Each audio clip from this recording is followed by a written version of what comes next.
আজ হঠাৎ করে বন্ধু ফোন দিল, বন্ধু ফোন দিয়ে বলতেছে দোস্ত একটু বাজারের দিকে আয়, একটু ঘুরে আসি। আমিও ফ্রেশ ট্রেশ হয়ে খাওয়া দাওয়া করে বাজারের দিকে রওনা দিলাম।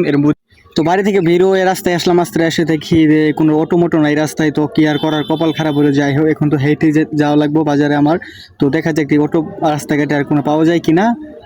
তো রাস্তায় বেরিয়ে দেখি কোনো গাড়ি ঘোড়া কোনো কিছু পেলাম না। আধা ঘন্টা দাঁড়ায় থাকার পর এখন কি আর করার, বাজার তো যেতে হবে, বন্ধু লোকে দেখা করতে হবে। বন্ধু তো আমার জন্য বাজারে অনেক ওয়েট করতেছে অনেকক্ষণ ধরে। বন্ধু আমার সমানে ফোন দিতেছে, বন্ধু আসোস না কেন। তাই আমি কোনো কিছু না মনে করে তাই এখন গাড়ি না পেয়ে রাস্তা বাদ দিয়ে ক্ষেতের মাঝখান দিয়ে যাওয়া শুরু। তো ক্ষেতের মাঝখান দিয়ে যেতে যেতে যেতে যেতে আমার চোখে পড়লো যে অনেক সুন্দর ভিউ, অনেক সুন্দর আকাশ। আর এত সুন্দর আকাশ কার না ভালো লাগে। আর প্রকৃতি তো সবারই ভালো লাগে, আপনারা জানেন। তাই আমি একটু আপনাদের মাঝে তুলে ধরলাম প্রকৃতিটা কেমন। আসলে এই যে সুন্দর প্রকৃতি, এটা আসলে মানে মন মুগ্ধ করে একটা প্রকৃতি। তাই আপনাদের মাঝে একটু তুলে ধরলাম। কেমন লাগলো আমার কমেন্টে অবশ্যই জানাবেন। আসলে যারা গ্রামে থাকেন তাদের কাছে এই ভিউটা হয়তো কোনো কিছু না, যারা শহরে থাকে তাদের কাছে